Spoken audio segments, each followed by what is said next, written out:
All right, I want to welcome everybody to another episode of the Shadows podcast.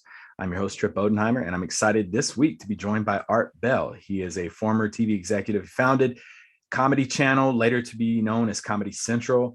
He continued his television career as president of Court TV, and then his memoir, Constant Comedy, How I Started Comedy Central and Lost My Sense of Humor. We're going to unpack all of that here on this episode. Sir, welcome to the Shadows podcast. Thanks, Trip. Great to be here. And where are you located at right now? I am sitting here in Park City, Utah. Oh, Utah. I bet it's really nice. It's beautiful. Right now. It's beautiful. We're in the middle of a kind of a snowstorm, but that means the skiing is going to be great tomorrow. Oh, yeah. I'm currently in Montgomery, Alabama, and skiing's terrible there. Skiing is it's not ski season right now. We're 12 months away from it. Well, before we get started, I want to go ahead and do some 5 rounds presented by our sponsor, Giant Worldwide. I want to first ask you, favorite comedian of all time?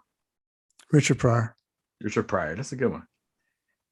Someone asked me that the other day, and the first one that came to my mind was Andy Kaufman. Oh, yeah. So you got a little bit of an offbeat sense of humor, huh? Exactly. Very. I don't know what that says about me, but yes. He was great. He was. Biggest fear? Dying. Okay. I know that that's right up there with everybody's biggest fear. You know, it's got to be in your top 3. Yeah. That, public speaking, or in most people's top 2. Is that right? Public speaking? I like public speaking. Yeah. I actually believe it was Jerry Seinfeld who said more people would feel comfortable in the casket than reading the eulogy. Wrong for me. Wrong. Exactly. All right. What is a guilty pleasure of yours? Guilty pleasure. I don't consider any of my pleasures all that guilty. Thinking there must be something, right? I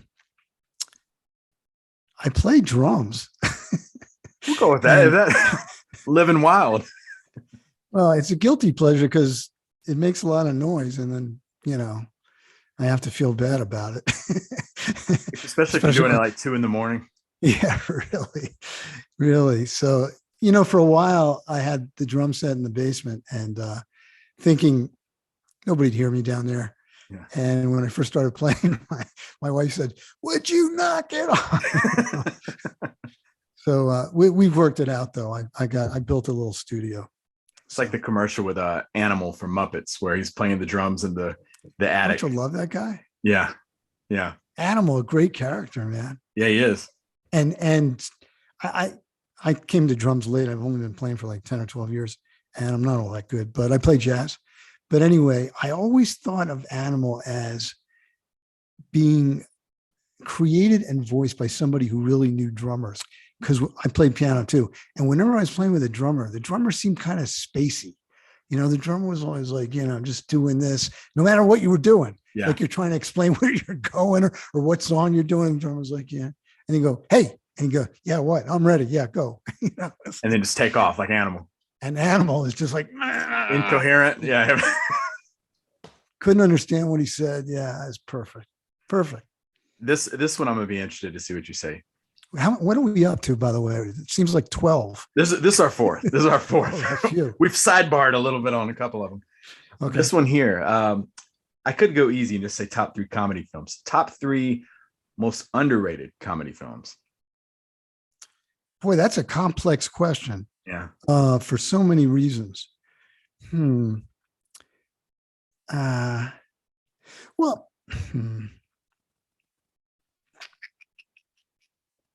I think if you consider Catch-22, the film, as a comedy, it's a black comedy. I think that's been underrated as a comedy.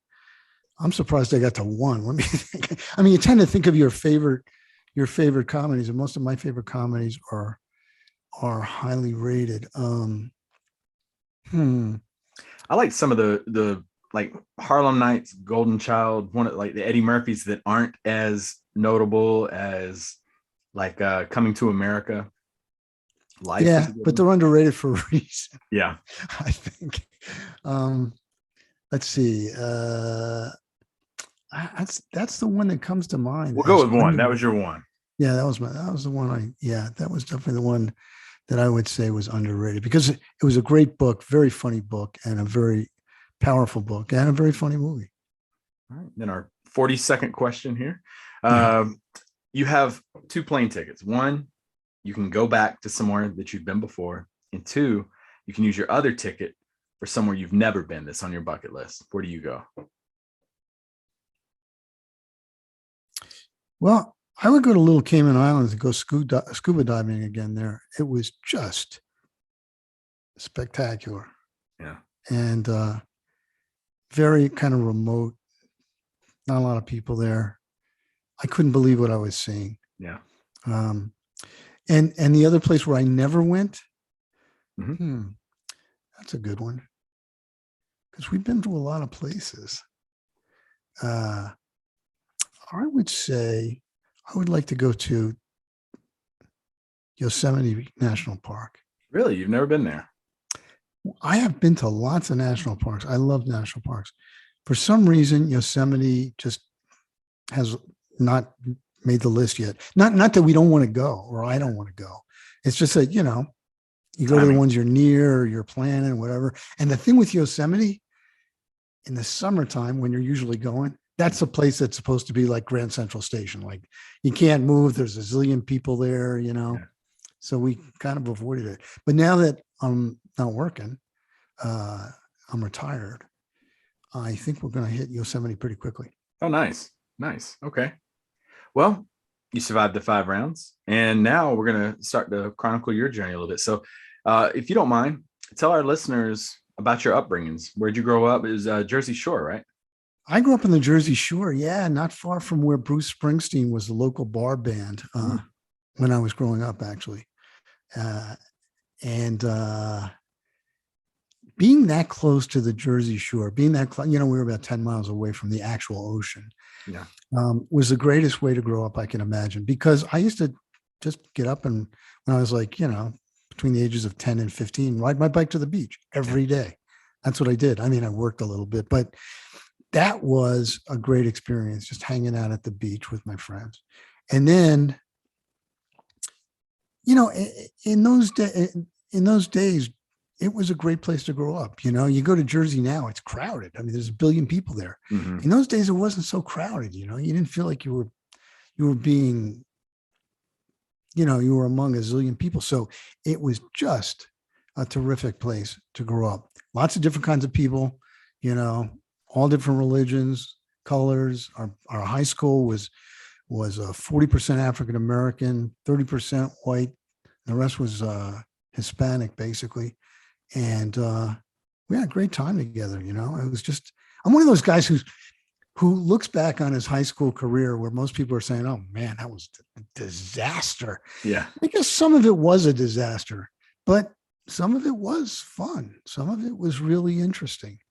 And I had a good time growing up. I will tell you this. You can't tell looking at me now, but I grew up very short. I was short for my age. Yeah. And so I could never play organized sports. Not that there were that many in those days. You had Little League and I guess Pop Warner football and stuff. But all my friends played, because I was friends with all those guys. They always let me play with them on pickup games. And pickup games were all the time. Mm-hmm. Basketball. I played with the basketball team guys in pickup games. And I had an outside shot. That was about it. But, they always let me play. And I really regret that those kind of pickup games where people, everybody gets to play, they don't happen anymore. I played football with the football players. I got to be a very fast runner because I hated getting tackled. But that's one of the reasons I thought my childhood was cool, because I had friends who were very supportive and very good to me. Yeah, I was telling someone the other day, I was like, it's weird how my childhood is so much different than my daughter's. Like I would go outside and play all day, and I felt like I traveled 3 cities over and would get hit by a car and bit by a raccoon, and my daughter gets a mosquito bite, and I'm like, don't go outside anymore. It's unbelievable.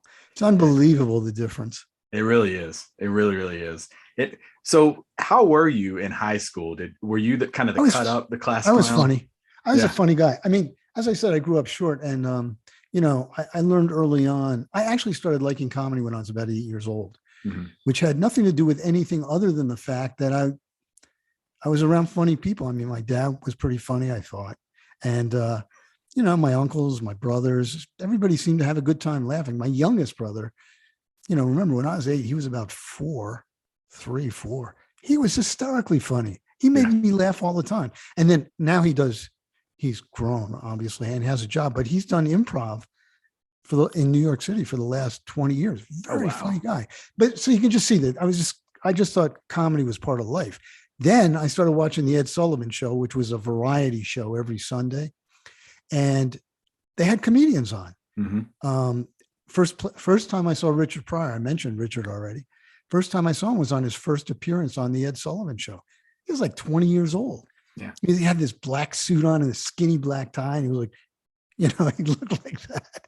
And he told a story about getting beat up on the playground in Peoria, Illinois. Hysterically funny. And of course, I related because I'd been beat up on the playground, as everybody has once or twice, right? And I marveled at the fact that he had not only the entire audience laughing, but I was laughing. My dad was laughing, and my brothers were laughing, and there were probably 20 million people in television land laughing at the same time. I said, man, that is the most powerful thing I have ever seen, to elicit that kind of emotion among that many people. I'm not sure I was saying exactly that way at 8 years old, Mhm. but that's what attracted me first. Second thing that attracted me, I guess it's a good way to get attention, and as I said, I wasn't an athlete, so I had to rely on something else. And I was smart, which wasn't, I was good in school, which wasn't really a big calling card as it's not, So I found out that if I was funny, then people would pay attention to me. So yeah, I was a little bit of a cut up in grade school and a little less in high school. But in high school, I started an underground newspaper called The Tongue, which was a satirical newspaper, and I started writing funny stuff. I loved it. You That's wrote what I about like really. teachers and classmates. Oh What? yeah, and the school administration. We got in so much trouble. But I will say this: we did some good writing. It was me and my friends. We did some Yeah. good writing, and we got in a little bit of trouble. But the teachers would all come up to us and say, "I know you're in a little bit of trouble for this, but it was great." So it was, it was really a positive experience with comedy. I did a little performing in high school, a little more in college, not stand up so much, sketch, some other stuff. I was in I was in a musical comedy. Well, I guess it's a musical in college. I got to sing, which I had never done before. My dancing is still terrible, but I guess the reason I'm telling you that is because I'm not really, I like to perform a little bit, but I wasn't really that much of a performer at heart. Mhm. Some of my friends really, they did stand up. They love to get up there. But then when I was in college, somebody said, "Hey, why don't you audition for this play we're putting on, this musical?" And I said, and they said, "Well, we've seen you do some sketch comedy and we think you'd be good and everything." I said, "I can't sing." And they said, "We'll teach you how to sing." And it was one of the great experiences of my life, singing I had to do a solo with an orchestra, Wow. like a real orchestra. And the reason I tell that story is because it's one of the things I like about myself. I let myself get dragged into things, or talked into things that I wouldn't normally gravitate to. Yeah. And I think that's how I ended up working in comedy, because working in comedy was a tough place to break into. I bet. And I was, talking about comedy and talking about humor. We were talking before we hit record about how much we stress it at the schoolhouse where I teach. We talk about one of the 10 steps of being a successful teacher is you got to have humor. And Steve Gamlin, who was actually one of the guests on the show, he does stand-up comedy. He had sent me something earlier today. I told him I was going to be talking to you. And he said, one day a gentleman walked up to him in a grocery store. He said he was checking out some Captain Crunch, trying to figure out which one he wanted. Someone walked up to him and they said, "You're that speaker from such and such, right?" And he's like, "Yeah." And the guy shared a story that he told that day. He showed him he talked about a picture that he had on the screen. He talked about the lesson that he taught. And all this happened 3 years prior. And he was stunned. He's like, "Wow, this guy remembers that." And he said the only reason he remembered that was because of his humor that he brought to that lesson. The concepts were able to stick because of the humor. Yep. Very underrated. And it's, in the military, for the longest time, I remember going to trainings and it was just by the book, black and white. But we're starting to get, especially with our course, to teach that bring some humor to stuff, bring some comedy, be yourself, have fun, because nobody else is going to be doing it if you're not. Well, I think that's very smart. Yeah, that's and very wise. The interesting part about your story is you didn't jump straight in to Comedy Central. You went to CBS after college, right? It's more ridiculous than that. After college, I became an economist. When I went to college, I was fascinated with economics. Okay. And mind you, I had friends who said, hey, we're going, we did all this comedy sketch work together and performing. And they said, hey, we're going to LA. We're going to be writers. Why don't you come along? And I said, you're never going to make it as a writer. Where were you at when this happened? I went to Swarthmore College, which is outside of Philadelphia. Okay. And I just didn't believe it was possible that you could make a living as a writer, a comedy writer. Mm-hmm. Because my parents had told me when I was growing up, look, doctor, lawyer, accountant, something like that. Even if you don't do that, do it so you'd have something to fall back on. Mm-hmm. And I didn't really want to go to Hollywood, to be honest. I loved economics. I failed my first economics test. That's how I was a freshman. It was the first test I took in college. I got a 17. And 17, not 70. 17 out of 100. And I just looked at it. I was pretty good in high school. I said, I really need a new approach here. Something's gone wrong. And I started working really hard on economics, and suddenly I loved it. I found it was really fun. So I graduated and I was hired by a consulting firm as an economist in Washington, D.C., worked with really smart people. I mean, really smart people on very hairy projects some for the military, for the DOE, Department of Energy, for EPA, for some private guys. That was the smartest period of my life. I think I was 25 years old. It was downhill from there for me. But no, I got nowhere near comedy until then. I thought I was going to just go to economics grad school, be a professor, the whole 9 yards. Then I decided a couple of years into being an economist, I didn't want to do that. Mm-hmm. And I thought hard about what I wanted to do. And I said, you know what, I'm going to go back to business school. Maybe I'll get into film and television. So I went back to business school and I said, where do people like me, who like the arts and like music and comedy and performing and stuff, you got courses on that? They said, no, we don't do that.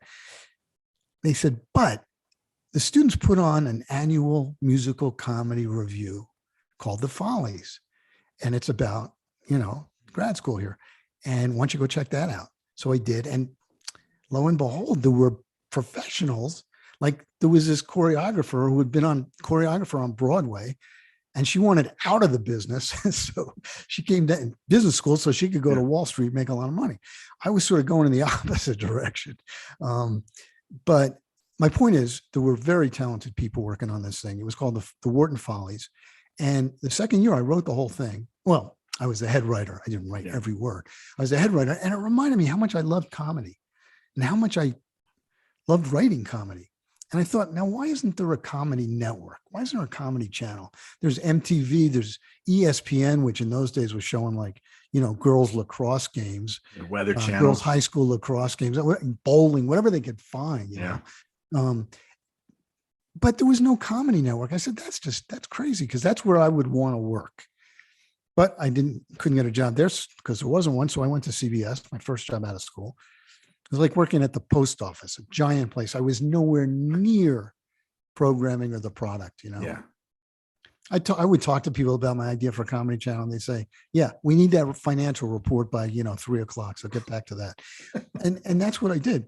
Luckily, a friend called me up. He had gone to HBO. Now, HBO in those days was like Netflix. It was like the new happening, coolest place to be in television.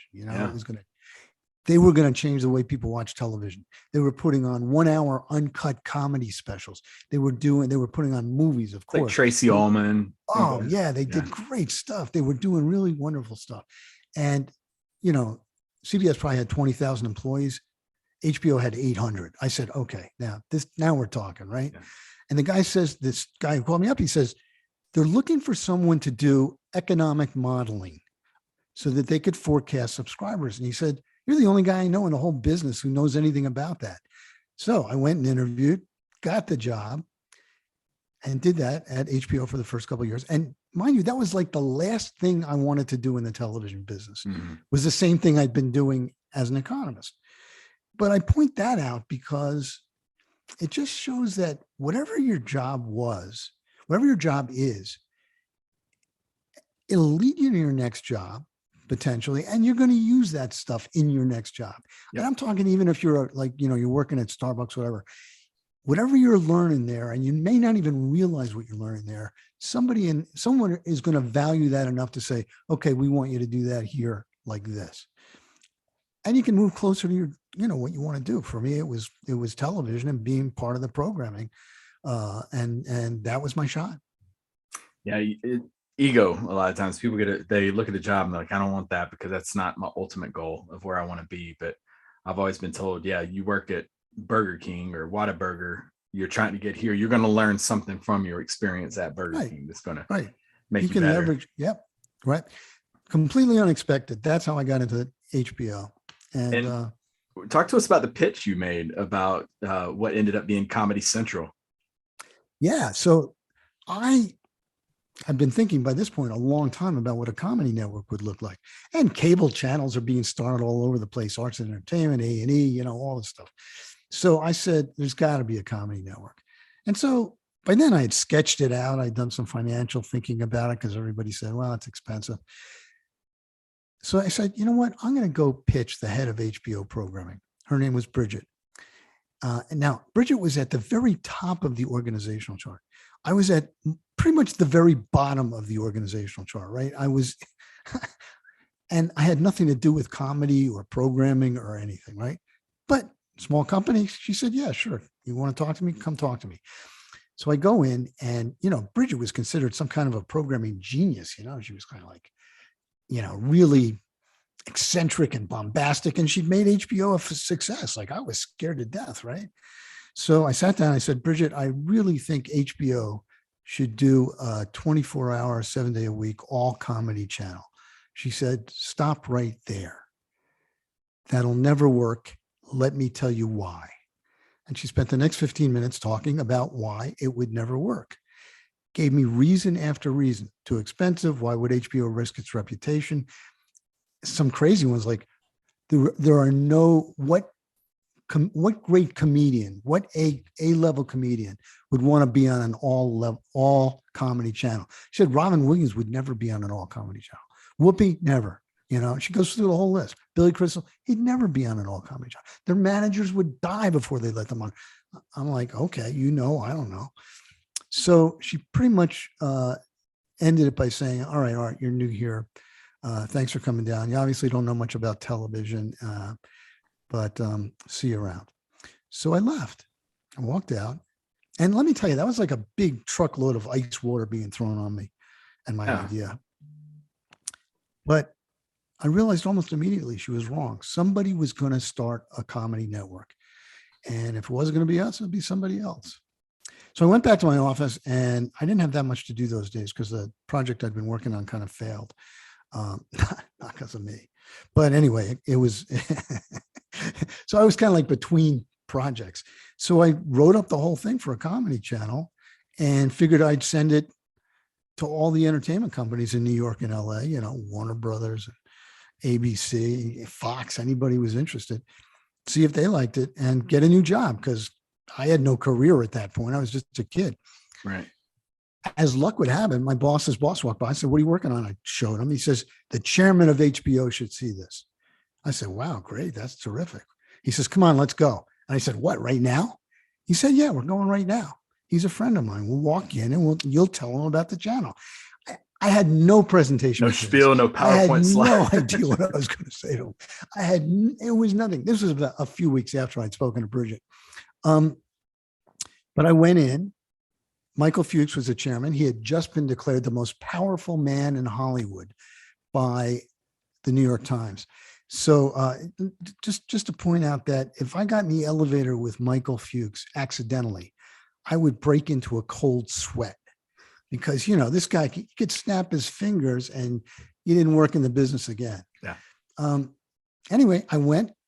What could I do? I pitched my little heart out, a lot of passion, because I'd been thinking about it for a long time. I think that's what sold it. And vision. I said, Michael, if this thing works, we're going to be the center of the comedy universe. You want to let somebody else do that? We got to do that. And he said, yeah, you're right. So that's, I think, what sold it, the vision and the passion. And it didn't, we didn't start it right away. So do some research, do a test tape. Yeah. He teamed me up with the head of HBO comedy programming, a guy named Stu Smiley. I kid you not. His name was Stu Smiley. And he'd been in the comedy business for 10 years. The first thing he said to me when he met me was, what do you know about comedy? And I said, yeah, I like it. and Stu, he knew all the comedians. He knew their managers. He knew their home numbers. He knew what they made. He knew how to get them on television. I didn't know anything about the comedy business. Suddenly, it's him and me. And he used to say, hey, there he is, the guy with the big idea. Because, I pitched the channel and everybody bought it. Amazingly, they gave me a job at the channel. Yeah. To me, that was like, wow, really? I get a job there too? That's perfect. That's just what I wanted. But it wasn't guaranteed, right? It wasn't guaranteed. I didn't know anything about it. And it took me a while to learn about comedy. How was it your first interaction with Bridget after that? Oh, good, actually. She didn't actually say, oh, I know I said this was a dumb idea, but I guess it's not. But she was very, she embraced me. Yeah. She invited me to like the first programming outing. Remember, I didn't know any of these people. I was working in finance. Yeah. So no complaints. I tell that story about Bridget like she's an idiot. She's not an idiot. Of course she's not. But, and remember at that point, everybody thought the Comedy Network was a bad idea. So, yeah. So what were some of the hurdles that you had to go through? Because you all ended up launching November 15th, 1989.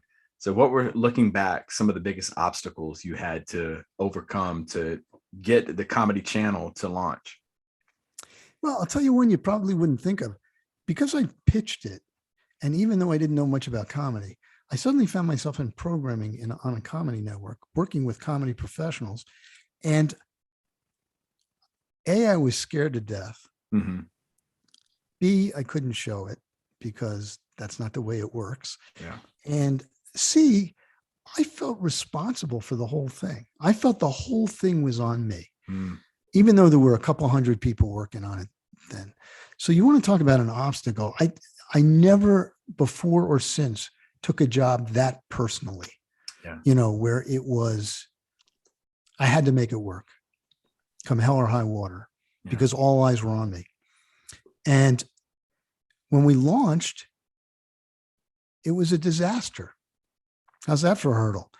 The critics savaged it. They said, it's not funny. The heck is HBO doing?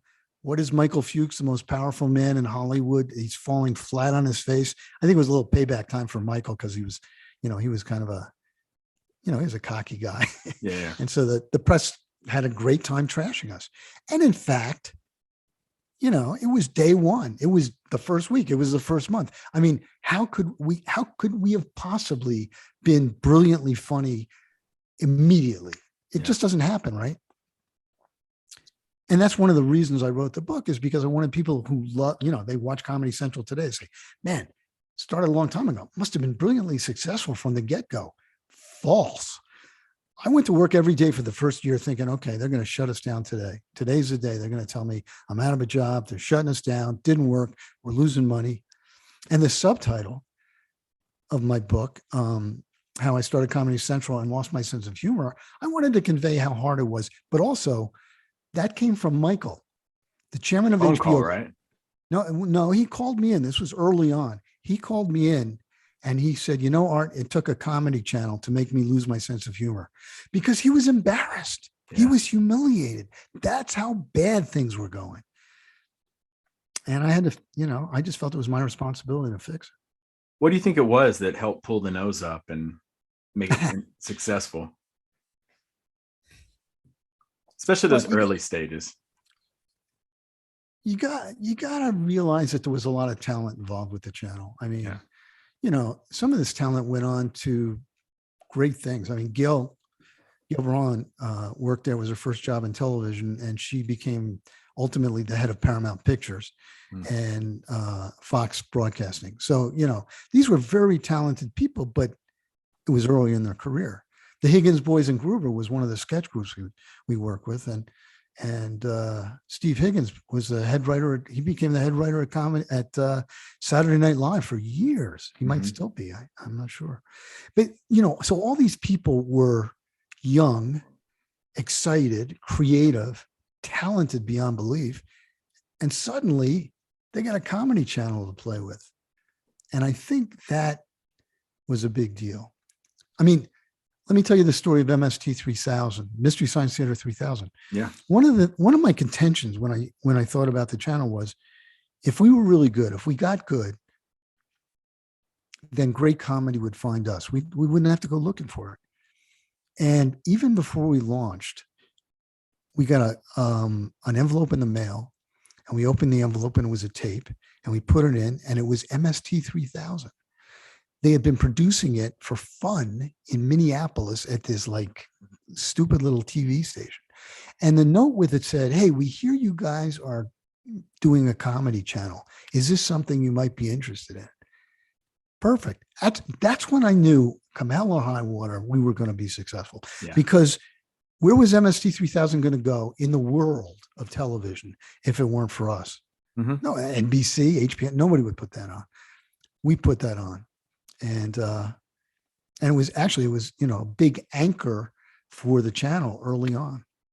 Yeah, I showed you before we came on here. I actually took a photo of them at the Puppet Museum in Atlanta this past week, and that's 30 years after the launch. Right, 30. Last year was the 30th year anniversary. Yeah, people still talk about impressive. Pretty impressive. Yeah, I love those guys too. Very funny. How did you manage to land SNL reruns? Because that was a big thing too in the early stages. Yeah, that was a big thing. SNL reruns weren't shown in those days. That was right. What happened is they put it on live, and then they tape it, and then the tapes they'd sometimes rerun them in the summertime, but mostly they went into the NBC basement. Actually, it was Lorne Michaels' basement. He owned them.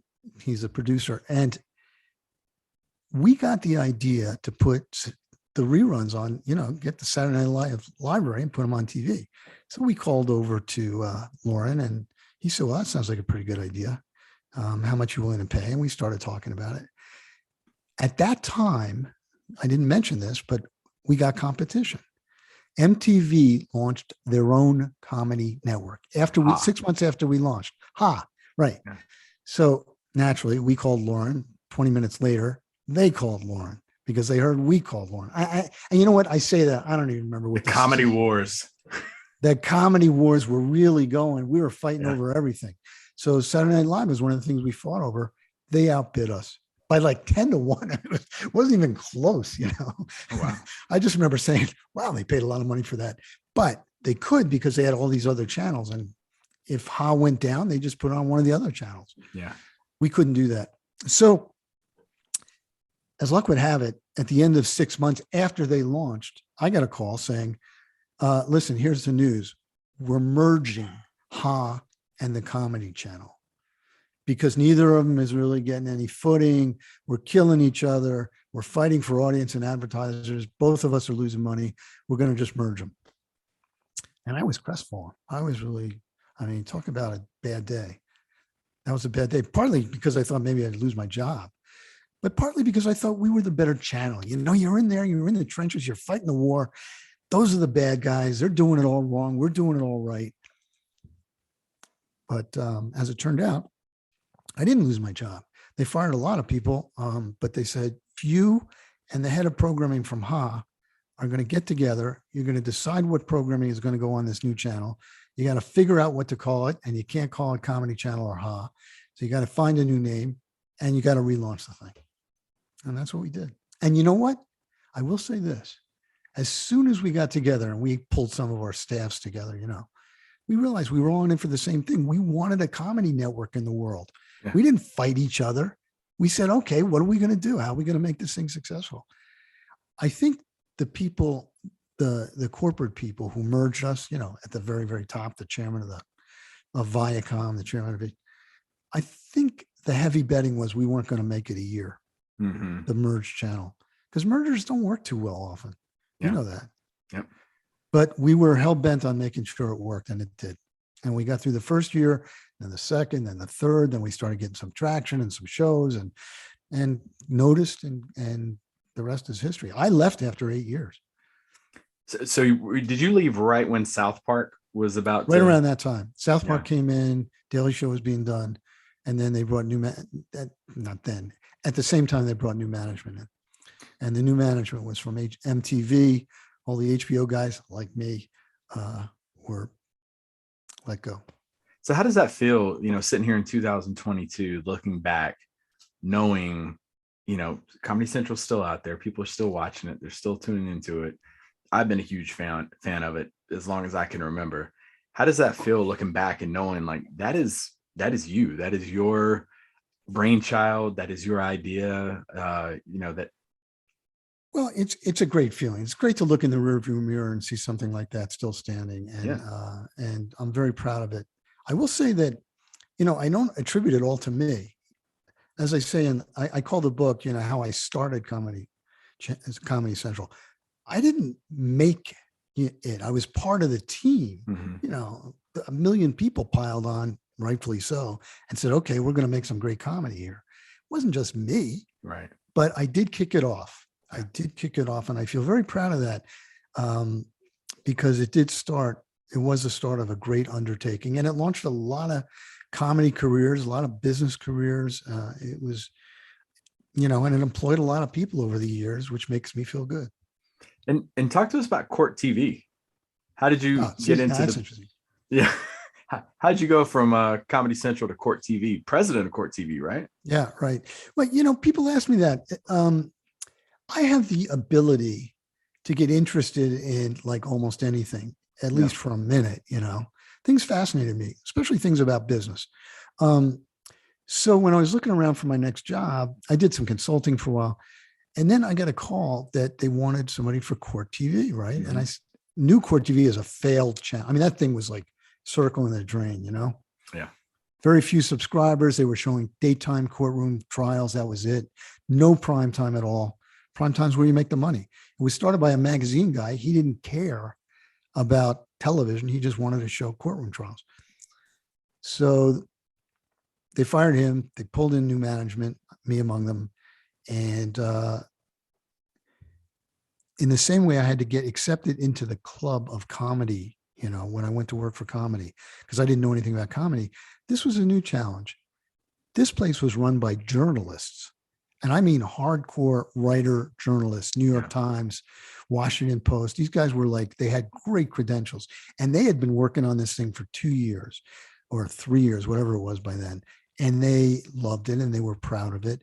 And I walk in, the guy from comedy, and they said, basically, who the hell are you? And what do you know about journalism? Because that's what we do here. So I had to find my way through that, but I loved it. I got fascinated with it. We turned it into a channel about not just courtroom, but about crime and justice, the criminal justice system. I met lots of cops and detectives and judges, and everybody who was a lawyer who didn't want to be a lawyer showed up at my door because they wanted to be on television. And when you think about it, it's crime stories are great stories. It's great storytelling. Yeah. I mean, I don't have to tell you how much of television these days, and I'm talking Netflix, Amazon, HBO, is either true crime or fictional crime stories. And at that time, we were kind of like, it wasn't like they hadn't been done, but suddenly we're doing a lot of it. And people were starting to look at us saying, hey, this stuff is cool. We did a show called Forensic Files. Still watch it. Yeah. NBC put it on for a little while. It's been copied everywhere. We did a show called Psychic Detectives. Mhm. CBS did their show. Ours wasn't fiction. Theirs was fiction. What do they call it? Something like Psychic Detectives. Sci-fi has all kinds of those now. Yeah, right. Sci-fi Yeah. copied us left and right. Yeah. So I felt very proud of that. We kind of pioneered this a little bit. And Discovery Channel started their channel called the Investigation Channel. And the guy who was head of that tried to hire me after I left. And he said, you know what, Art? He said, we watched what you did, and whatever you did, then we did that, because we knew what you guys were doing was successful, and we knew it was great. And we just kept pulling pages out of your book, and now they're successful. Yeah. So that's how it works. There are so many good messages in your story. I mean, from not taking no for an answer, sticking with it, you believing in something, being passionate, like you were talking about in your sales pitch, tightening your bootstraps, moving on from one position to the next. So many good stories here. And speaking of good stories, you got a book that you've alluded to a couple of times. Constant Comedy. You've already talked about the title, how I started Comedy Central, lost my sense of humor. So talk to us about like what made you decide, like, I got to put this into my memoir, put this into action, and then tell our listeners where they can get a copy of it and a little bit about it.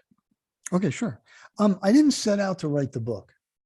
I set out to write, because remember I said I liked writing. Yep. So my wife says, and she's really my greatest asset is my wife.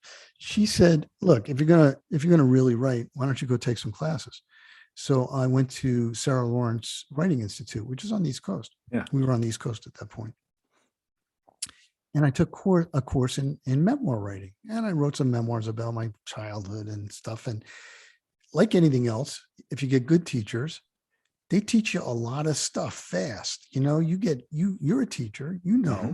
you can learn so much from a good teacher. And my writing got better. And so one day I took in something I'd written about Comedy Central, about my experience there. And the class was like, wow, you did that? Well, that's really cool. That was a very funny piece. Why don't you write some more about that? I said, oh, really? You like that? So I said, okay. So I started writing stories about it. And then after I wrote a bunch of stories, I realized, I could make this like the whole memoir, because this was my biggest business adventure. Let me put it that way. Yeah. And it was a personal adventure as well. So I wrote the book as a memoir. So it's me talking about my experience starting this channel. And it's very honest. I learned that when you're writing memoir, you got to turn yourself inside out. You can't just tell the history, because like that's boring. Yeah. You got to really say, this is how I felt. This is what happened. This is who was screaming at me. This is who I was screaming back at. Yeah. You really got to tell it. And it became evident that there was a really good story arc in it, because, as you say, I had to overcome all kinds of obstacles. It took forever. We had the merger. I ended up getting fired at the end not because I did a bad job, but because they brought in new guys. And I said, at the time, what do you have to do to keep a job in this business? How about I start the channel? No, that didn't work. So I really laid it out there. I talked, and a lot of people said, the most interesting, the most heartfelt part of your book was when you were talking about getting fired, because nobody talks about that. Yeah. People tend to be embarrassed about getting fired. But I talked about how it happened, how it felt moment to moment. And, that's what I wanted to do, write a really strong, important look at what working in television is really like. And that's how it came out. And I'm very proud of it. It's not all like getting fired. There's a lot of funny parts in it too. Yeah. Although it's not a laugh a minute book either. But that's how it happened. Where can I get a copy of it? Amazon's the best place to go to get a copy of it, but it's also sold online at Barnes and Noble too. It's in electronic, you get the ebook, you get the hardcover, you get the coming out with the paperback this month. And I just launched the audiobook a few weeks ago. Oh, but that's good. I narrated it myself. Oh, that's even better. Yeah. So for your audience who's had a good time listening to me for the last hour and wants 7 more, there you go. They can listen to me read the book. And it was really a fun experience narrating the book. I enjoyed it. Here's what it looks like, just because I always keep a copy handy. Yeah, I love how it looks. Yeah, definitely. And I know for a fact I'm going to be getting a copy of it because I love comedy. I've read books about like the AOL Time Warner merger. I love hearing about all that kind of behind the scenes stuff. So, Well, um, this is up close and personal. So perks. you're going to enjoy that. You can also get it at bookstores. Lots of bookstores carry it, and I just found out it's in a lot of libraries now too. Oh, wow. Wow. Yeah, Your legacy is all over the place. Television, books. So yeah, stop. we'll we will definitely have this listed for our listeners. We'll have it listed on our Great, website under the book recommendations. We'll appreciate have that. that listed there. So go check it out. And when all is said and done, like 50 years from now, when someone mentions Art Bell, what do you want them to say about you? That I was a great boss. That's what I want them to say. That I was a great boss, There we because go. that's what I wanted to be. I wanted to be a great inspirational mentor to the people working for me. Yeah, that's awesome. If our audience would like to find out more information about you, where can you point them to? I have a website. It's called artbellwriter.com. And on the website, it'll tell you immediately how to get my book, my audio book, all that stuff. And also, I've got some other writing I've done there if they want to read other stuff. I'm writing short stories now. They're not on the website. Some of them are published and some of them are waiting, hopefully, to get published. And I'm working on a novel. I might put a piece of that on the website. So yeah, the website's kind of a fun place to visit if you want to learn more about me. My bio is there.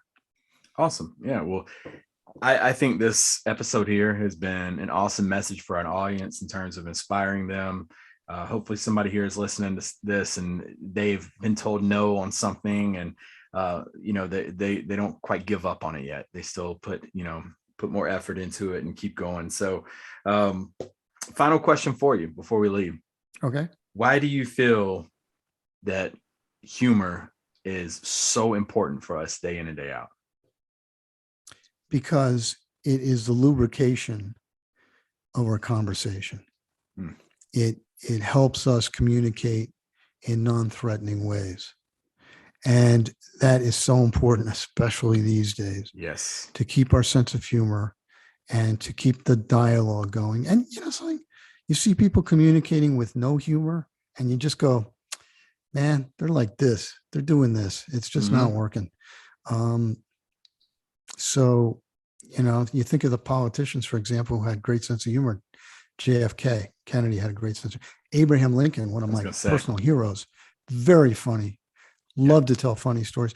I mean, that guy went through the Civil War. I mean, talk about a depressed period, but humor was very important to the way he communicated as well. So I think that's what we got to keep in mind about humor. I'll throw in one other thing.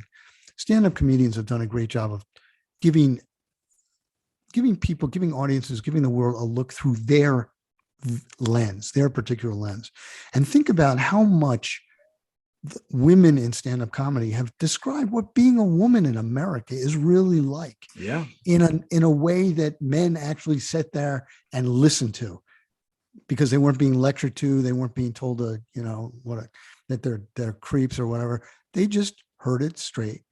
And I think that was a very important service, especially, through the 90s when you had Sarah Silverman, you had some, That's who I was thinking. telling what it's like to be a woman and not pulling their punches. Mm-hmm. That's what's important about comedy. Yeah. My daughter and I, when we get around each other, it's humor 24/7. But you know what? It makes for, we just went on a road trip, 6 hours one way and ended up being about 8 hours back. And we laughed the whole time.